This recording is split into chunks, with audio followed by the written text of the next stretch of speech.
Pergunte ao doutor. Oferecimento Hospital São José. Completo e inovador para acolher você. Miocore Cardiologia. Seu coração é nossa prioridade. Gastromédica Instituto Castelã. A sua saúde na medida certa.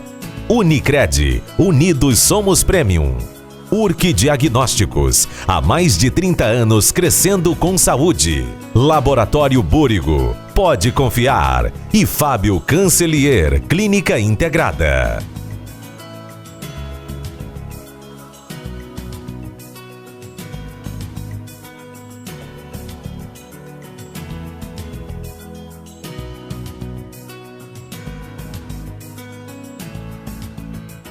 Olá, seja muito bem-vindo a mais um programa Pergunte ao Doutor pela RTV Criciúma, canal 19.1 digital, o nosso portal pergunteaodoutor.com.br, agora com muito mais conteúdo para você, e o nosso canal no YouTube Pergunte ao Doutor. Aproveita, vai lá e te inscreve, toda semana uma entrevista inédita para você.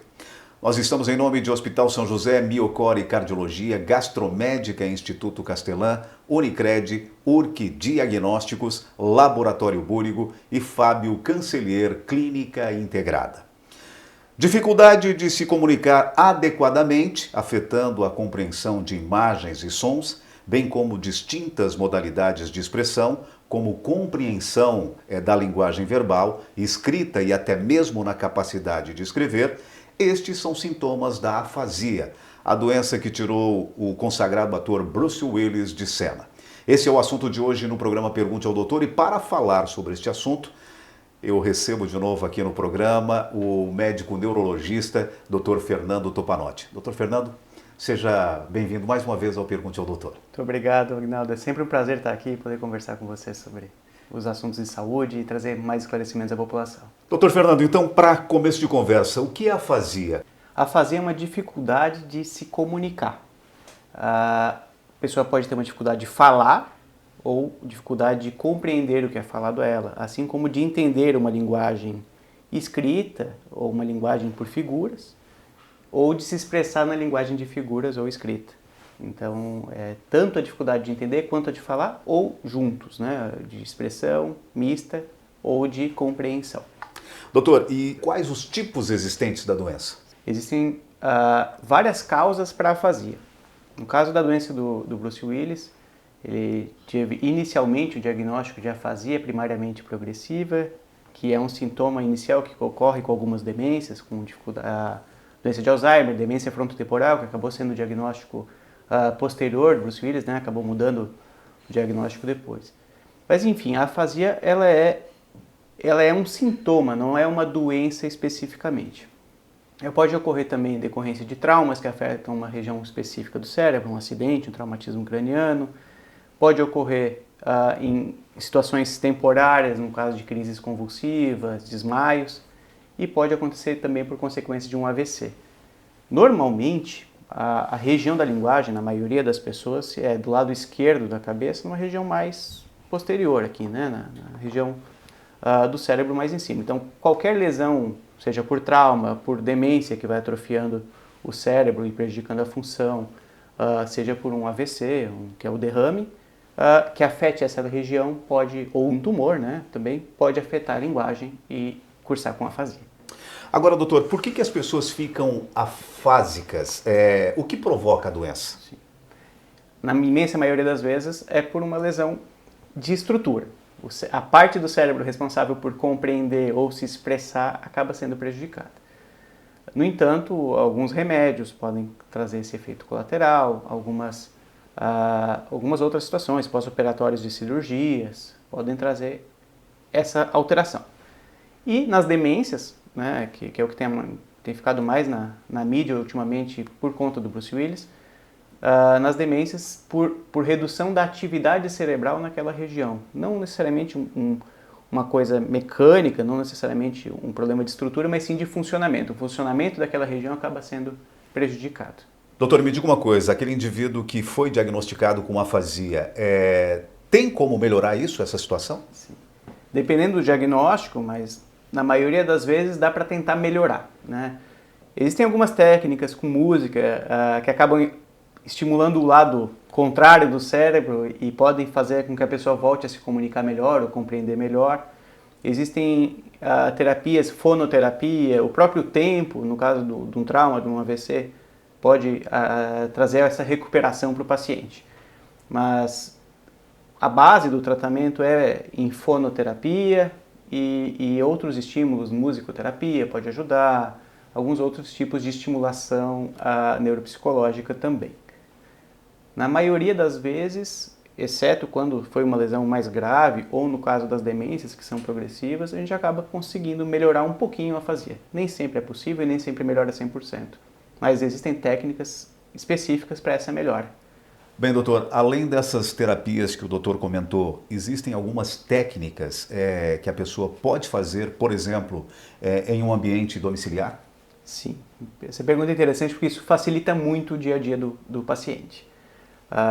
É interessante, por exemplo, é muito comum as famílias fazerem cartazes ou desenhos com as principais necessidades do paciente. Um desenho, por exemplo, de um banheiro, de uma comida, de um remédio ou de alguma expressão de dor, para o paciente poder se comunicar no dia a dia, eu estou com fome, eu preciso ir no banheiro, eu preciso de ajuda, eu preciso de um remédio para dor. Então, trabalhar a comunicação de outras formas, naquela comunicação que ele pode. Se ele não consegue falar, mas entende a figura, por exemplo, ele pode se expressar por meio de figuras. Isso é bem interessante, facilita muito o cuidado, melhora muito a qualidade de vida do paciente. Muito bem, a gente vai para um rápido intervalo comercial e já voltamos com o Pergunte ao Doutor. O meu convidado de hoje é o médico neurologista, Dr. Fernando Topanotti. Estamos falando no programa de hoje sobre afasia, a doença que acometeu aí o ator Bruce Willis.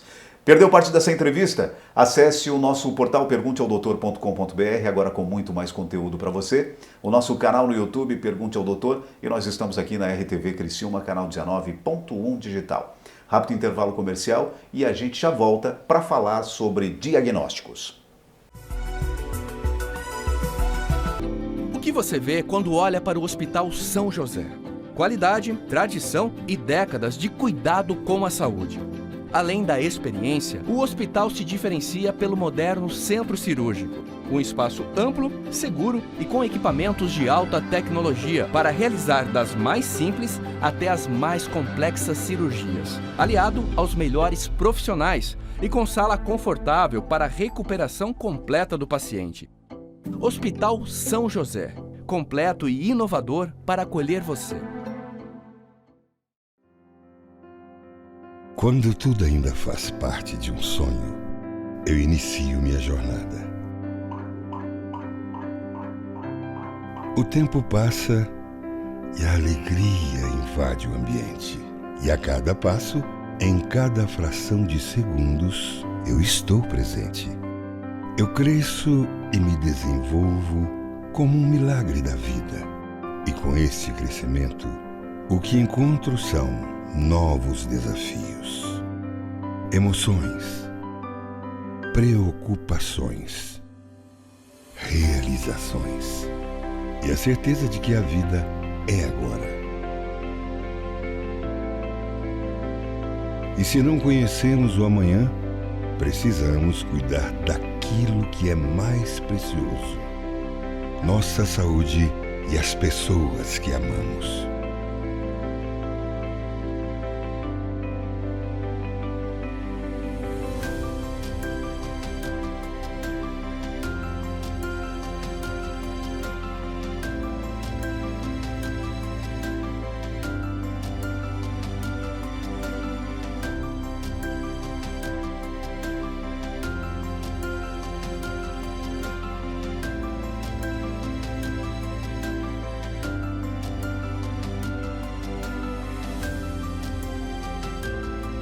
Um dia tem 24 horas. E se elas não serão as mesmas por toda a vida, precisam ser bem aproveitadas e vividas com excelência, sem perder o humor e a esperança, e ver que no final, tudo foi um grande espetáculo. Eu sou o coração. Miocore Cardiologia. Seu coração é nossa prioridade.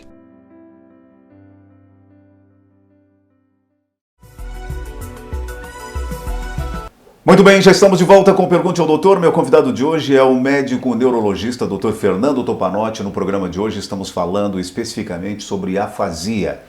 Dr. Fernando, e o diagnóstico? Existe algum exame capaz de identificar a afasia? Isso é bem interessante também.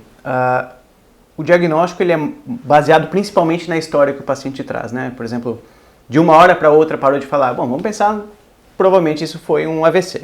Mas não, ele vem há alguns meses ou algumas semanas trocando algumas palavras, se expressando de uma forma errada, falando, um exemplo, né? Falando escrevedor ao invés de falar lápis, falando algum outro nome para óculos, por exemplo, para se expressar.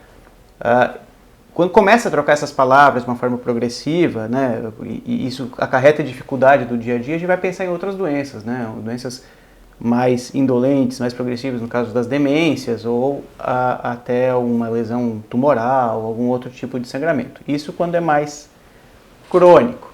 Quando é mais de uma hora para outra, isso acaba sendo uma emergência, tem que pensar principalmente em acidente vascular cerebral. Doutor Fernando, e como é que são feitos os exames? Sim.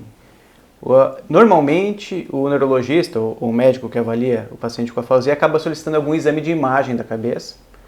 Preferência, geralmente, é por ressonância, né? Que aí a gente vai conseguir ver aquela região do cérebro relacionada à linguagem e ver se tem alguma lesão estrutural ali.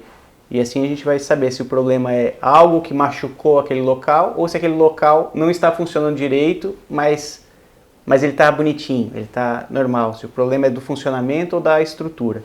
E em cima disso se vai guiar o tratamento e se tem uma ideia do que se espera para o futuro. Se espera uma melhora, se espera uma piora.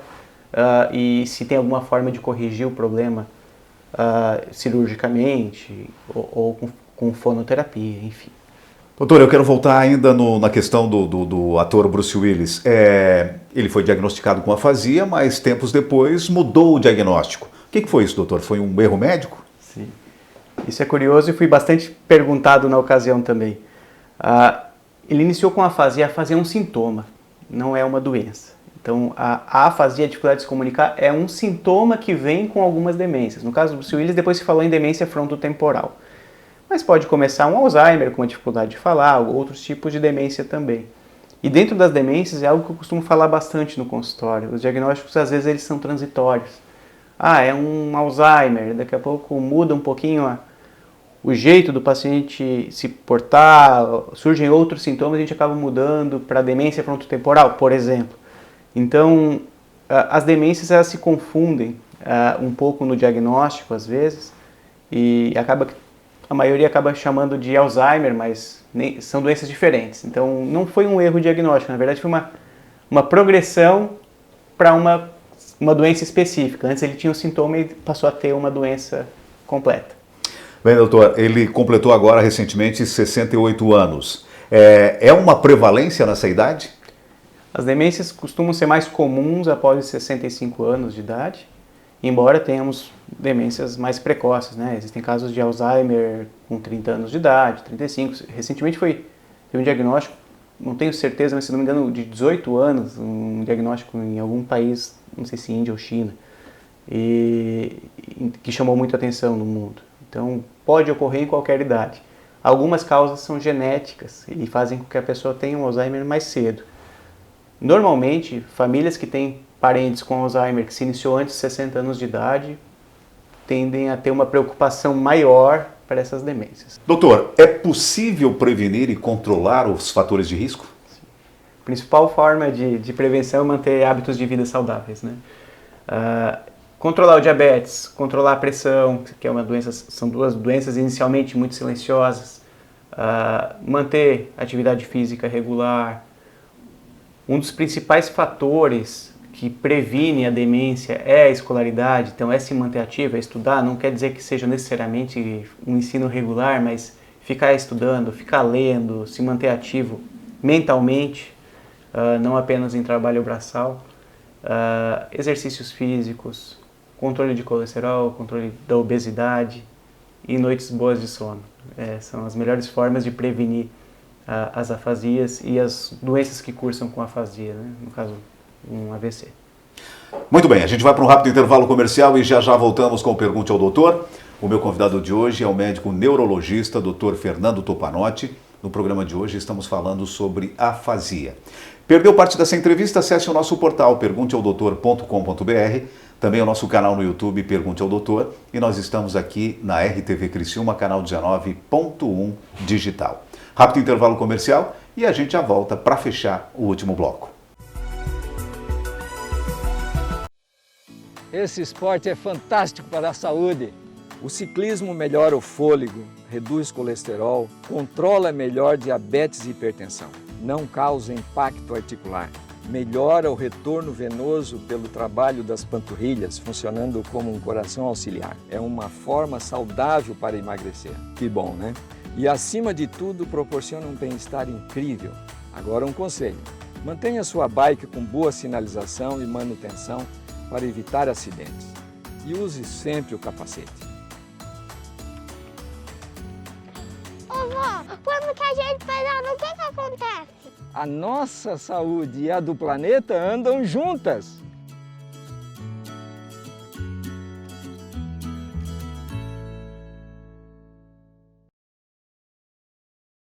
Seja um herói de verdade.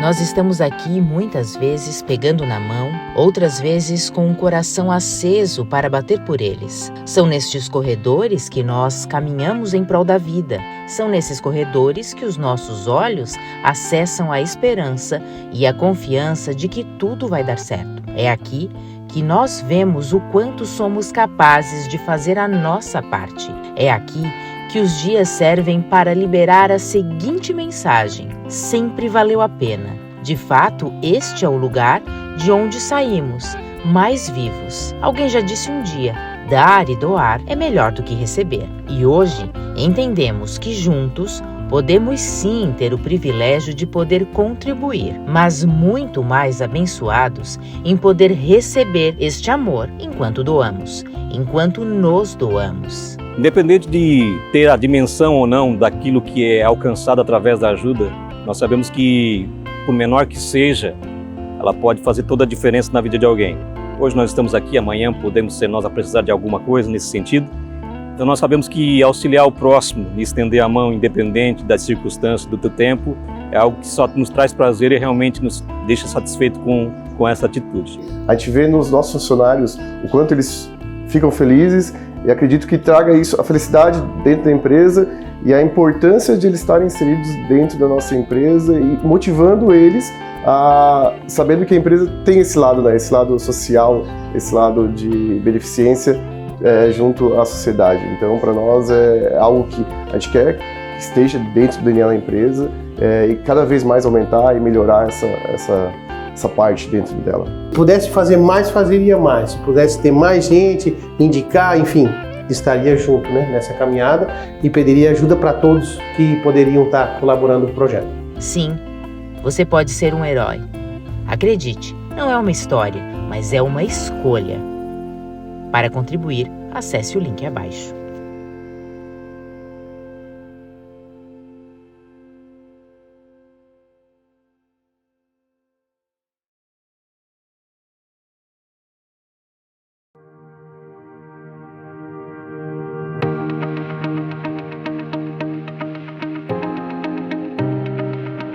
Quando a gente forma em odontologia, né, a gente é treinado para ser dentista, né? Mas quando você sai, a realidade do mercado se torna outra. Eu estava num processo de expansão do consultório e surgiu essa oportunidade de pegar uma linha de crédito do Unicred, e essa linha de crédito também já me passaram algumas informações relacionadas à educação financeira. Então isso foi bem inovador, bem diferente. Quando você tem o conhecimento, você tem confiança naquilo que faz, né? Então fica mais fácil você expandir, crescer, melhorar seus resultados, enxergar novos horizontes. Venha para a Unicred, aprenda mais sobre educação financeira e construa uma vida mais próspera.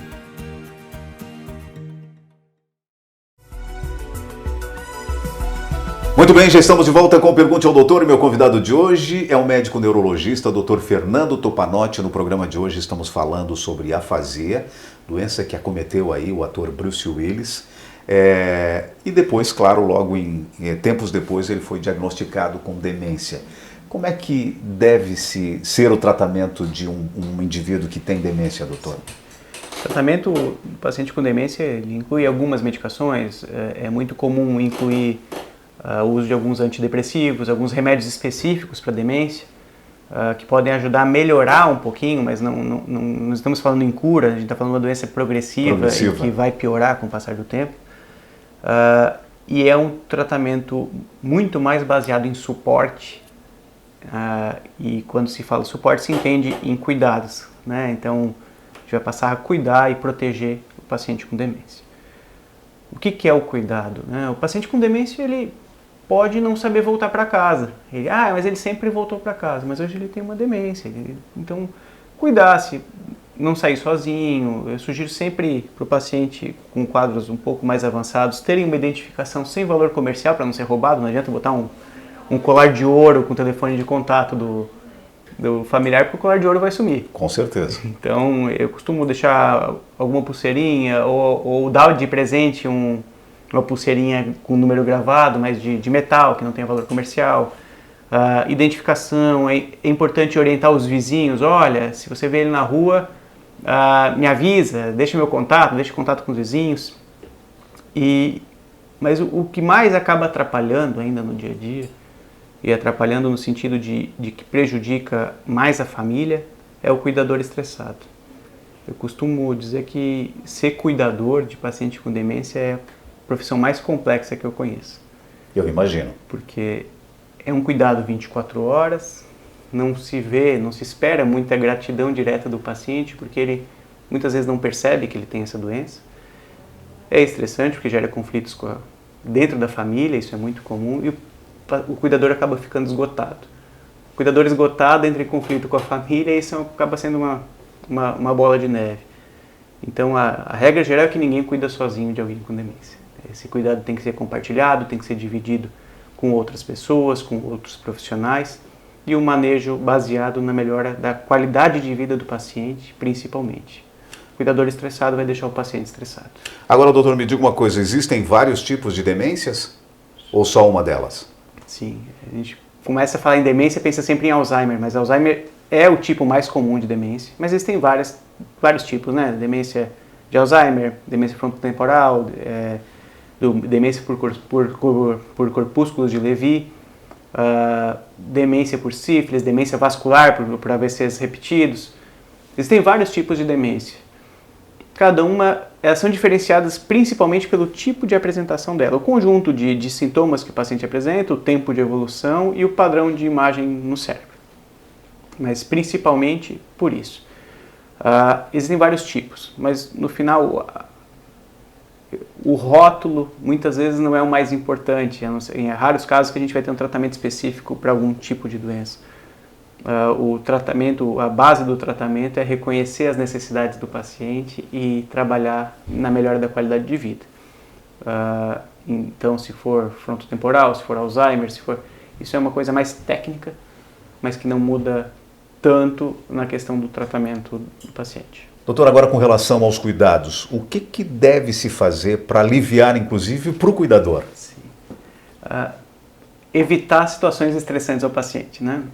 Evitar conversas com agressividade, entender que alguma coisa que o paciente falou não é ele que está falando, é a doença dele que está falando. Então, o paciente, por exemplo, pode não reconhecer a esposa. Isso é muito triste para a esposa. Mas se ela levar isso para o coração, ela vai acabar adoecendo. Então, tem que a família entender que não é o paciente falando e sim a doença se manifestando. A psicoterapia, manter a família em terapia, orientação profissional, manter a paciência, dividir os cuidados é muito importante. Uma coisa que acaba sendo estressante é ficar mudando o idoso de ambiente, né? Ele está acostumado com aquele ambiente, por exemplo, viveu 40, 50 anos na mesma casa. Não é a hora agora de reformar a casa, trocar a cor da parede, trocar todo o quarto ou se mudar, se não for extremamente necessário. Porque aquele ali é o ambiente que ele conhece, é onde ele sabe chegar no banheiro, Então, no verão, por exemplo, se leva muito o idoso para a praia. E lá ele acaba se perdendo, ficando mais agitado, acaba fazendo as necessidades onde não deve. E isso acaba dificultando um pouco o cuidado e gerando estresse para a família e para o próprio paciente. Bem, doutor, nessa situação, né, a família toda acaba adoecendo, né, mas o apoio familiar ainda é fundamental, né, doutor? Sem dúvida. O melhor desfecho do paciente, o melhor resultado possível vai vir quando a família tiver uma compreensão e uma divisão do cuidado. Sozinho ninguém vai conseguir cuidar e sozinho nenhum paciente vai ficar bem. Doutor Fernando, e quando a família não consegue ter esse cuidado, qual a alternativa, doutor? Pois é, existe muito preconceito nas instituições, né, nos lares de idosos. Claro que alguns têm os problemas sérios, mas existem lares muito bons, com muito boa estrutura. Então, eu costumo recomendar, quando não há um suporte para a família, quando não se consegue cuidar, quando o cuidador está sozinho, não se consegue garantir uma segurança para o paciente, é melhor deixá-lo aos cuidados de algum profissional, desde que mantenha suas visitas, mantenha o seu carinho, né? Não o deixe lá sozinho, largado. Mas se não é possível cuidar com segurança em casa, o mais seguro para o paciente muitas vezes é ir para uma instituição, nos casos mais avançados. Mas isso é muito individual, de família para família. Claro que o cuidado da família é sempre melhor, desde que ele possa ser garantido e com segurança. Muito bem, no programa Pergunte ao Doutor de hoje eu tive o prazer de conversar com o médico neurologista, Dr. Fernando Topanotti. Dr. Fernando, mais uma vez, muitíssimo obrigado por ter aceito o nosso convite. É sempre muito bom falar contigo. Muito obrigado, sempre um prazer poder conversar com vocês. Parabéns, sucesso, doutor. Obrigado. E o programa Pergunte ao Doutor vai ficando por aqui. Se você quiser rever essa e outras entrevistas, acesse o nosso portal pergunteaodoutor.com.br, agora com muito mais conteúdo para você. O nosso canal no YouTube, Pergunte ao Doutor, toda semana uma entrevista inédita para você. E nós estamos aqui na RTV Criciúma, canal 19.1 digital. Sempre em nome de Hospital São José, Miocore Cardiologia, Gastromédica Instituto Castelã, Unicred, Urc Diagnósticos, Laboratório Búrigo e Fábio Cancelier Clínica Integrada. Mais uma vez, muito obrigado pela sua audiência e até semana que vem com mais um Pergunte ao Doutor, o canal direto para a sua saúde. Até lá! Pergunte ao Doutor. Oferecimento Hospital São José. Completo e inovador para acolher você. Miocore Cardiologia. Seu coração é nossa prioridade. Gastromédica Instituto Castelã. A sua saúde na medida certa. Unicred. Unidos somos Premium. Urc Diagnósticos, há mais de 30 anos crescendo com saúde. Laboratório Búrigo, pode confiar. E Fábio Cancelier, Clínica Integrada.